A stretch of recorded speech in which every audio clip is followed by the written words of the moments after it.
You know, one good thing about the internet is the free flow of information. The youth in particular is being raised with so much information at their fingertips. It's really an unprecedented time that, because we're living in it, a lot of times we take for granted. That free flow of information allows consciousness to spread at an alarming rate, or an uncontrollable rate, should I say. I came across this clip of a young brother asking this question that I found to be really interesting.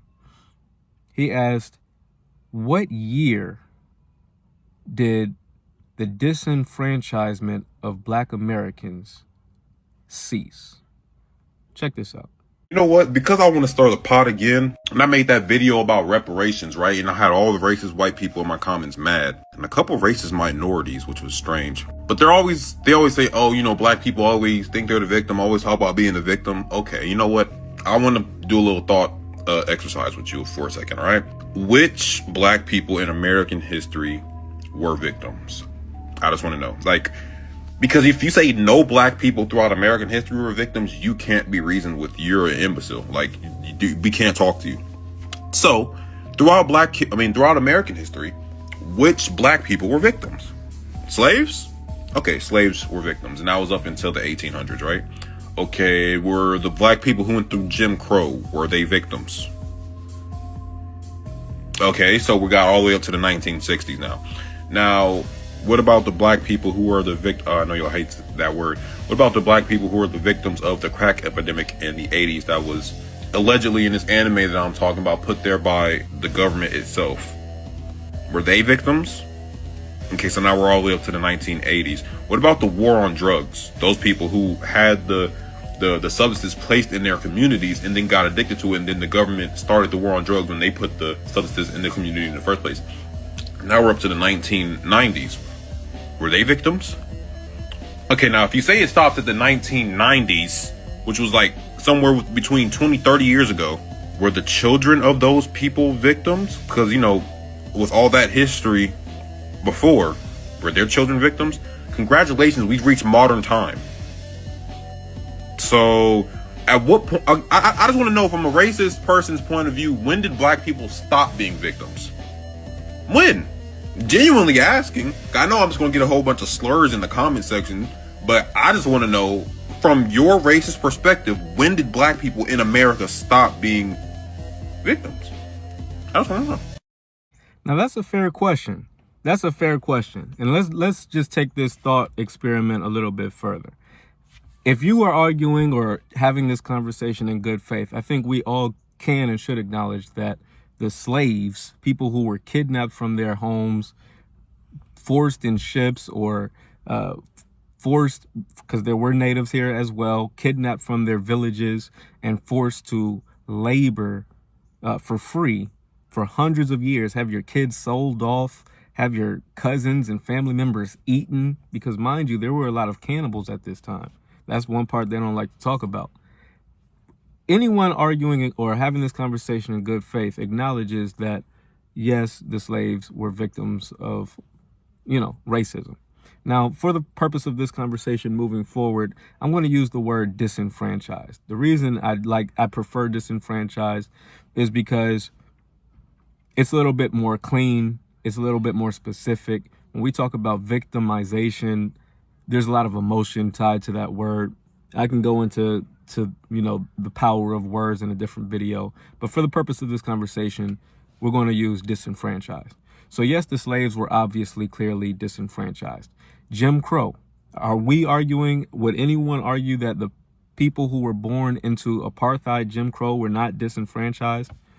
There were Black people who were barred from types of military service, barred from type of service industries, businesses, taxes. We were paying taxes, but our taxes were being funneled into, if we're living in segregation and we're living in the same city under segregation, yes, we're both paying city taxes, but our city taxes are going to pay the white schools in the white neighborhoods, and that goes on to this day. But anyone who was born into the racist apartheid system of Jim Crow, if we're having this conversation in good faith, I think we got to acknowledge they were also disenfranchised. Not only that, we have to acknowledge that there are still people alive today who were born into Jim Crow. My family members, my mom, my dad, I know people personally. So this is something that is not just make-believe. It's not a distant history. This is something that's real relevant right now. So I think anyone having this conversation is going to acknowledge that those who were born into apartheid Jim Crow were also disenfranchised. But then the brother takes it a little bit further. And let me stop here before we move further and say they want that generation to die off before we get our reparations. They just denied the survivors of the Tulsa race massacre reparations. The Oklahoma Supreme Court denied there's two women who are still alive today. They're like 111 years old, hanging on, living, fighting strong. Salute to those sisters. And they see it's really sinister what they want to do. They want to wait for that generation to die off so that the descendants, the kids who were born to these disenfranchised parties, they'll shame the kids and say, oh, well, you weren't disenfranchised. You were born in the 90s. Yeah, but I am the product of people who were disenfranchised, and the harm that was caused has been passed down and never repaired. We're going to revisit that in the conversation. Moving after Jim Crow, let's say the 60s, right? We're moving into the 70s and we're moving into the 80s, right? 70s, 80s. This is, let's fast forward to the 80s when we're talking about the crack epidemic. We know, thanks to Freedom of Information Act, we know it's been admitted, the government acknowledges COINTELPRO, organizations, government conspiracies to intentionally target people who are still alive today, people who are in prison today, people who were just young and college activists, people who are still alive today were being targeted by COINTELPRO. When we talk about the crack epidemic, the CIA creating crack cocaine, is really, in a lot of ways, it's like the opioid addiction today. At that time, when crack first came out, black people in the hood didn't know what it was. Go back and watch the Rick Ross documentaries. Rick Ross, he was a direct product of a CIA agency targeting him to go sell crack. He admits it. He did his time. So go check out the Rick Ross documentaries. But the government intentionally flooded a new drug that users, they don't know the effects. They don't know the long-term effects of this drug. They don't know the withdrawal symptoms that they're going to be facing. They weren't prepared for that. They targeted intentionally, they being the United States government, intentionally targeted this community, my community. What does that do to the economics, not just of the individuals involved? We're talking about group economics here. So at what point do you argue that the people who survived the 80s and the 90s were not also disenfranchised? And like you said, when you talk about the 90s, okay, you say, oh, well, you were born in the 90s. By that time, we knew what the crack epidemic was. Now we have the war on drugs. Now we've got Clinton trying to lock everybody up. Now we got people telling me we got to go vote for Hillary. We got to push this LGBT agenda. They're hitting us with a psychological campaign. They're hitting us with gender divides. They're hitting us with a police state. Do you not see the continuity of disenfranchisement to this day? Do you not, at what point, and if you don't see the continuity of disenfranchisement, then what year for you does it stop? And that's a legitimate question. Maybe you disagree. Maybe you say, oh, well, the police state, the war on drugs, that's not real disenfranchisement. Jim Crow wasn't as bad as slavery. Whatever year you think the disenfranchisement stopped, leave that in the comment section. I got one more video for you guys as some bonus footage. Y'all know I always leave you with something extra if you make it to the end of the video. So if you made it this far in the video, salute. I appreciate you for rocking with me. Check out this bonus footage and I'll see you in the next one. Peace.